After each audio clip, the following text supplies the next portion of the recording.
एक और तस्वीर आपको मुंबई से दिखाते हैं। मुंबई में मिनी लॉकडाउन के बीच लोगों की घर वापसी का सिलसिला लगातार जारी है। एक महीने में 11 लाख से ज्यादा कामगार घर लौट चुके हैं और ये सिलसिला लगातार चलता जा रहा है। महाराष्ट्र में लॉकडाउन होने से पहले ही मुंबई से करीब 11,50,000 लोगों ने मुंबई से अपने गांव जाना पसंद किया है। इसमें उत्तर प्रदेश, बिहार, पटना, हरिद्वार और पश्चिम बंगाल, उड़ीसा की तरफ जाने वालों की संख्या ज़्यादा है। मैं अभी मुंबई के लोकमान्य टिळक टर्मिनस एरिया में हूँ। आप देख सकते हैं अभी भी मुंबई से अपने गांव जाने वाले लोगों की संख्या बहुत ज़्यादा है। उनका कहना है कि मुंबई में लॉकडाउन की वजह से पिछले साल खाने के लिए बहुत लाले पड़े थे। इस साल ऐसी परिस्थिति ना हो इसलिए हम अपने गांव जा रहे हैं।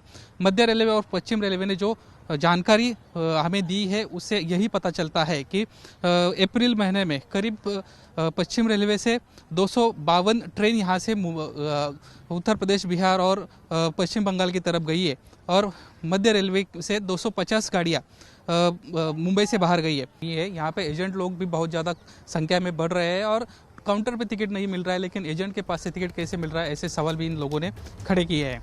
कैमरामैन अनिल सनगरे के साथ नीलेश बुदावली, एबीपी न्यूज़, मुंबई।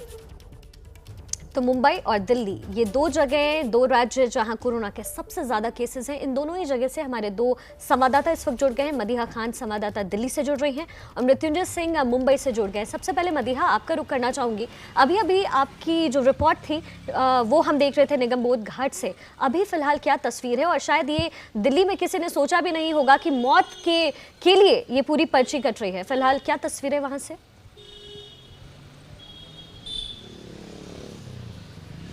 बिल्कुल शिखा, इस वक्त दिल्ली का जो हाल है वो काफ़ी ज़्यादा बेहाल है क्योंकि लोग काफ़ी परेशान हैं। आप अस्पताल जाइए तो अस्पताल के बाहर लाइन लगी हुई है। लाइन लगी हुई है एम्बुलेंस की जिसमें ऑक्सीजन की ज़रूरत है मरीज़ों को। लाइन लगी हुई है एडमिशन के लिए अस्पतालों में। और जब आप देह संस्कार वाली जगह यानी कि घाट पर जाइए, निगम बोध घाट जो है काफ़ी बड़ा शमशान घाट है दिल्ली का, वहाँ जाइए तो वहाँ तो बहुत ही बुरा हाल है। रात से ही लोग इंतज़ार कर रहे हैं। 10-10 घंटे के इंतज़ार के बाद लोगों का नंबर आ रहा है। इतना बुरा हाल है। और हैरानी की बात यह है कि अगर अस्पताल दर अस्पताल भटकने के बाद किसी की डेथ हो जाती है, कोई मर जाता है, उसके बाद सीधे अगर उसके परिजन अंतिम संस्कार के लिए लेके जाते हैं तो वहाँ भी शव को कम से कम कई घंटे इंतज़ार के बाद ही देह संस्कार का नंबर आ रहा है। हैरानी की बात यह है कि जो परिजन हैं वो लगातार सरकारों पर सवाल उठा रहे हैं कि इस वक्त सरकारें क्या कर रही हैं। इतने बदहाली देखने के बाद भी क्यों सरकारों की आंखें नहीं खुल रही हैं। हैरानी की बात यह है कि जो बेसिक फैसिलिटीज़ हैं वो लोगों को इस वक्त क्यों नहीं मिल रही हैं। क्यों कोई जो रहनुमा है वो आगे आकर लोगों की मदद नहीं कर रहे हैं। अस्पतालों के बाहर भी बहुत बुरा हाल है। अगर कोरोना से संक्रमित मरीज़ अंदर जूझ रहे हैं तो उनके परिजन जो हैं बाहर रात दिन बिस्तर बिछाए बैठे हुए हैं कि कब मरीज़ जो हैं ठीक होंगे, उन्हें लेकर जाएंगे। लेकिन हाल इतना बुरा है कि लोगों को काफ़ी ज़्यादा शव यहाँ से लेकर जाने पड़ रहे हैं। मृत्यु दर काफ़ी ज़्यादा बढ़ गया है। और हैरानी की बात यह है कि दिल्ली में हैरान करने वाला आंकड़ा कल 24 घंटे में सबसे ज़्यादा मौतों का सामने आया है। तो काफ़ी ज़्यादा परेशान करने वाली तस्वीरें जो हैं चारों तरफ से इस वक्त देखी जा रही हैं और दिल्ली का हाल काफ़ी ज़्यादा बुरा है शिखा। जी हाँ मदीहा, लगातार ये तस्वीरें हम आप तक पहुंचा रहे हैं। लगातार एबीपी न्यूज़ के माध्यम से हम आप तक आंकड़े पहुंचा रहे हैं, कितने लोग संक्रमित हैं और मरने वालों की संख्या क्या है और जो मरने वाले लोग हैं उनका हाल किस तरीके से बदहाल हो गया है। साथ ही हमारे मृत्युंजय सिंह भी जुड़े हुए हैं मुंबई से। मृत्युंजय, मिनी लॉकडाउन का ऐलान मुंबई में कर दिया गया है। लगातार लोगों के पलायन की तस्वीरें भी सामने आ रही है। प्रशासन क्या कुछ इस वक्त कर रहा है और इस मिनी लॉकडाउन का असर मुंबई पे इस वक्त कितना ज्यादा है?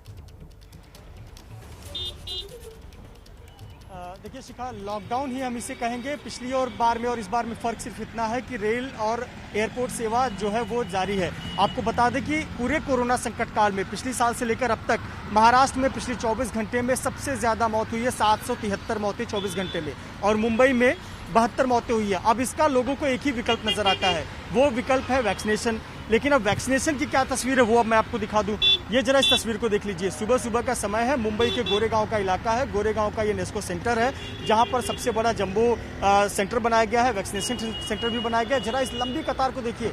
इस गेट के दोनों तरफ दाईं और बाईं ओर इसी प्रकार से लंबी कतार है। और मैं जब गाड़ी से यहाँ आ रहा था तो मुझे इस जगह पर मेन गेट तक पहुँचने में कम से कम 7 मिनट का वक्त लग गया, क्योंकि इतनी ज़्यादा लंबी कतार है। और आप देखिए जहाँ जहाँ आप नज़र दौड़ाएंगी लंबी कतार लगी हुई है। मुझे बताया गया कि सुबह 5 बजे से लोग कतारों में खड़े हैं क्योंकि नंबर जल्दी आ जाए वो वैक्सीन लगवाए। और इनको अब उम्मीद भी सिर्फ एक ही नजर आती है कि अस्पताल में अगर बेड नहीं मिल रहे हैं, वेंटिलेटर नहीं मिल रहा है, तो विकल्प यही है कि हम वैक्सीन लगवाएं, समय पर लगवा लें। 1 तारीख से सभी को वैक्सीन मिलेगा, 18 साल से अधिक उम्र के लोगों को, लेकिन उसके पहले 45 साल से अधिक आयु वर्ग के लोग यहाँ पर वैक्सीन लगवाने के लिए खड़े हैं। कैमरामैन कृष्णा खाप ने थोड़ा आगे बढ़िए और दिखाइए कि ये हाईवे के किनारे जो नेस्को सेंटर है वहाँ किस प्रकार की तस्वीरें हैं। हम बता रहे हैं कि यहाँ सुबह से सैकड़ों की संख्या में लोग यहाँ पहुंचे हुए हैं और लंबी कतार देखने को मिल रही है। 5 बजे से लोग कतार में खड़े हैं। विकल्प सिर्फ यही है कि वैक्सीन लगवाएं तो ही बच सकते हैं। एक मन में ये कहीं ना कहीं लोगों के राहत नजर आती है कि वैक्सीन उपलब्ध है तो हम लगवा लेते हैं। आप देखिए लंबी कतार है और बुजुर्ग लोग हैं, बहुत सारे लोग हैं जो घंटों से कतार में खड़े हैं। कुछ लोग उस धूप में खड़े हैं, कुछ लोग इस उम्मीद में आए थे कि सुबह सुबह आएंगे तो 2 घंटे में वैक्सीन लगवा लेंगे, लेकिन ऐसा हुआ नहीं है। आधार कार्ड लेकर रजिस्ट्रेशन करके लोग पहुंचे हुए हैं। तो कहीं ना कहीं लोगों को लगता है कि वैक्सीनेशन ही एक अच्छी चीज़ है इस वक्त पूरे माहौल में, और वैक्सीनेशन होना चाहिए। बहुत लंबी कतार है हम, और इससे आप कल्पना कर सकते हैं कि विकल्प के रूप में लोग वैक्सीनेशन को ही प्रेफर करें, और होना भी चाहिए। बिल्कुल वैक्सीनेशन होना चाहिए और सभी लोगों को वैक्सीनेशन करवाना चाहिए। अब 1 तारीख से 18 साल के आयु वर्ग के लोगों को वैक्सीनेशन कराना चाहिए, जिसके लिए रजिस्ट्रेशन की प्रक्रिया भी आज से शुरू हो गई। तो निश्चित तौर पर लॉकडाउन चल रहा है, लेकिन ये तस्वीर भी मुंबई में देखने को मिल रही है। ABP न्यूज आपको रखे आगे।